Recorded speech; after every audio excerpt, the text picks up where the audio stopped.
Our last interview from ESL One Katowice Day 1 is going to be with TSM, the last team to advance to the playoffs. First of all, how do you feel?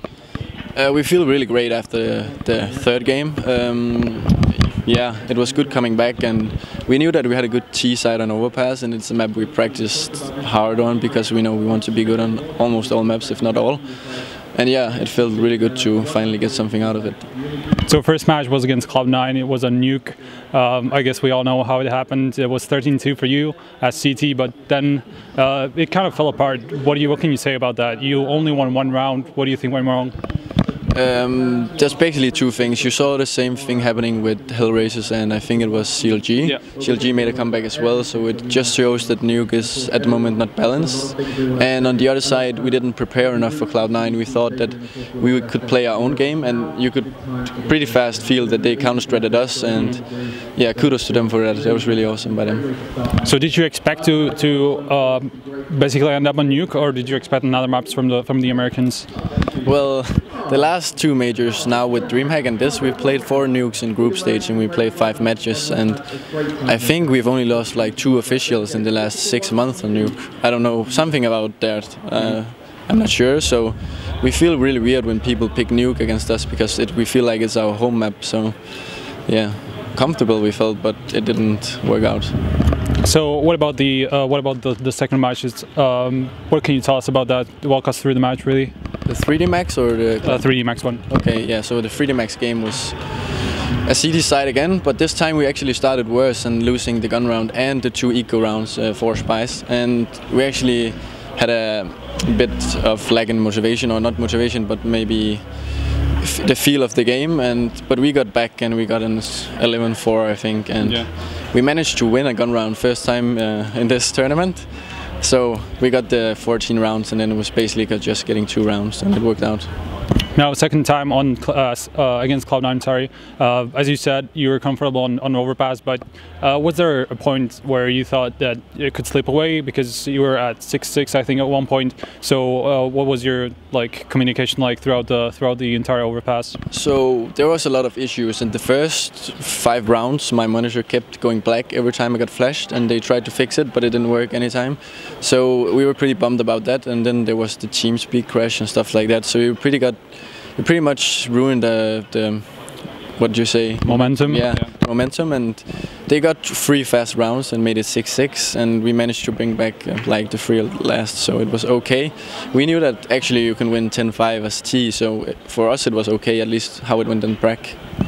You were talking about them anti-stratting you on Nuke. Was that the case in the second pistol round as well? Because you got crashed while you were running up from the stairs. There were 3 people waiting for you. Do you think that was the same thing? I guess it's normal to go up from underpass because you want the close range combat with the Glock.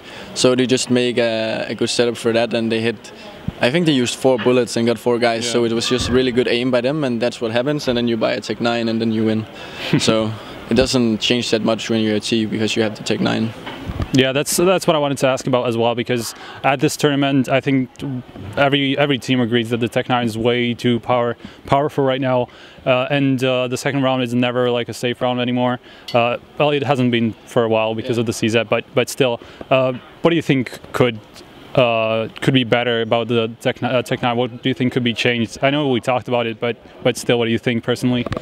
Well, I think you can change almost anything and make it better, because at the moment it's really overpowered and people didn't actually see it. It was changed last time in June, so it's been for this like 9 months now, but people didn't use it because of the CC, and it's actually better than CC.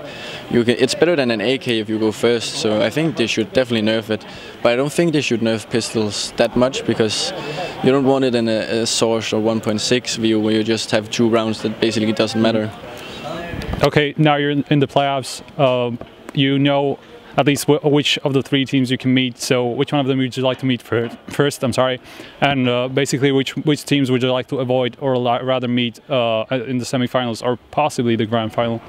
So yeah, quarterfinals we don't think much because there's nothing we can do, and I think we're pretty comfortable playing all teams. We've practiced a lot, so we know how they play and they know how we play, and I think it's more of a who hits the day type of game. and I don't think there's any team we're more afraid of or feel more comfortable of. It's 3 good teams, Fnatic, Envy and IP, so yeah, just hoping that we can get past the semifinals now. Are you confident with that? Do you think that you've gotten past the point where you, well, I don't want to use the same word all over again, but choked really in the semifinals? What do you think you can do against it this time? I mean, like, it's always in your head, but you have to try to think of something else and just have some fun before you start the game, and just think about this as a matchmaking, and you will play your own game. If you think too much about it, you will always stress out and you will be like nervous to do your normal stuff, and yeah, you've seen how that goes. All right, that's pretty much it from me. Do you have any last words, shout-outs before the quarterfinals tomorrow? Yeah, big thanks to the TSM family and them for bringing us in the organization, and yeah, big thanks to the followers as well. It means a lot to us. So that was the last interview from ESL One Katowice Day 1. Tomorrow we will be back with the quarterfinals, with the first 3 quarterfinals, so be sure to check out HLTV tomorrow.